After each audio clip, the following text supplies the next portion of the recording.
Hi, my name is Carly Bennett, and I'm doing my thesis research on post-sexual assault processes and healing. The conversation around sexual assault is no longer ignored. People are talking about it. There are many movements, stories, and documentaries that are raising awareness for sexual assault all over the world in the past few years. It's no longer a topic that's being swept under the rug, but there's still ways to go. In the US, every 92 seconds, someone is still sexually assaulted. That's 1 in every 6 women.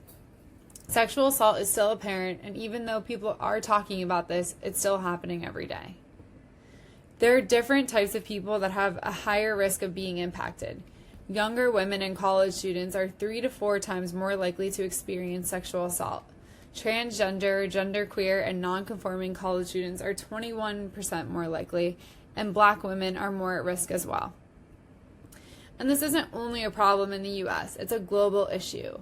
35% of women worldwide have experienced sexual assault in their lifetime, which is 1 in 3 women globally, and a majority of those being an intimate partner or spouse. And these numbers are underreported.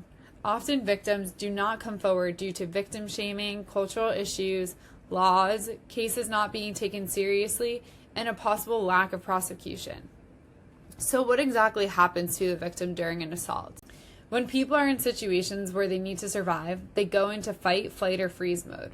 When a victim can't flee or fight a situation, the nervous system goes into freeze, kind of a shut down and do what you can to survive the situation, similar to an animal in the wild playing dead.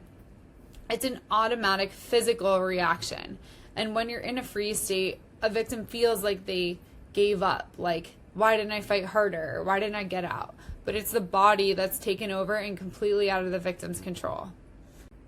This creates a sense of helplessness that forms into trauma, and this specific type of trauma is held in the body. There's a nerve that connects to the brain to the gut that's called the vagus nerve, and it's a key nerve to understand in order to heal trauma and restore health back to our nervous systems.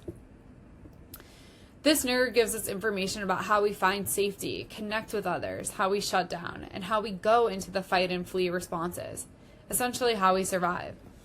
When someone is assaulted and goes into survival mode, they become dysregulated and lose a sense of safety in the world, and part of their nervous system becomes immobile. Part of the brain that carries language shuts down, and survivors have to bring that part of the brain back online, which is why survivors don't have the language or words to describe what happened to them. They can't talk through the trauma because it's physical. So in order to mobilize the nervous system, you have to heal the body first in order to heal the mind.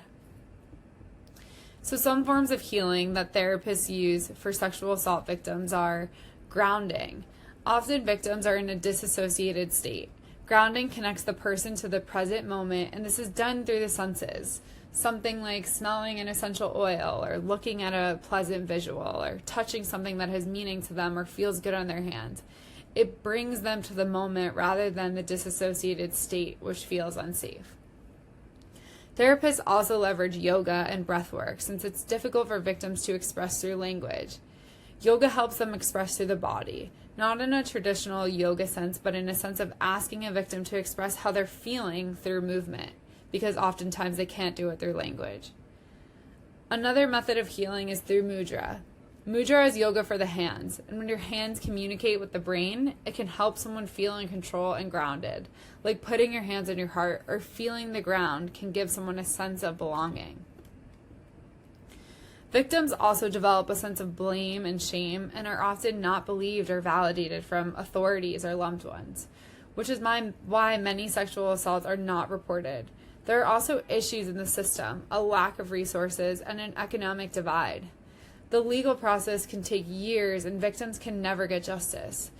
And for this reason, only 34% of sexual assaults are even reported in the US, and many victims are turned away and told their cases are not even worth fighting for, or a he said, she said case.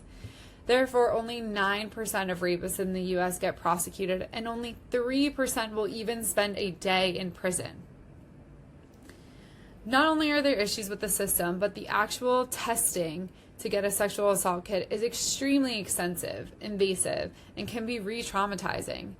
Many hospitals do not even have people trained to perform these tests and send victims away to go to other hospitals or centers. And nurses that don't have training are forced to read instructions on the kits and go through it step by step with the victim there. And once a kit has even been completed, there are tens of thousands of backlogs of testing in every state. So there is an opportunity here to create a more accessible and accepting system for documentation, to design healing tools for the body, and to help victims begin healing right after the assault. Some current products and exhibits that are already out there include exhibits on what people were wearing when they were attacked. So this exhibit basically shows like there is no specific I was asking for it aspect, or something like people were in everyday clothes and nothing specific that called on them. Another thing is an at-home rape kit. So it's actually a do-it-yourself kit that can be done in the comfort of your own home. Another one is a redesigned rape kit that provides clear instructions for nurses that aren't trained.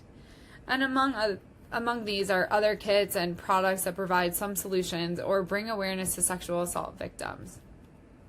Which brings me to my design brief. 1 in 6 women are sexually assaulted in the United States, and 35% of women worldwide have experienced sexual assault. The process, shame, guilt, and trauma women deal with after their assault impacts their everyday lives.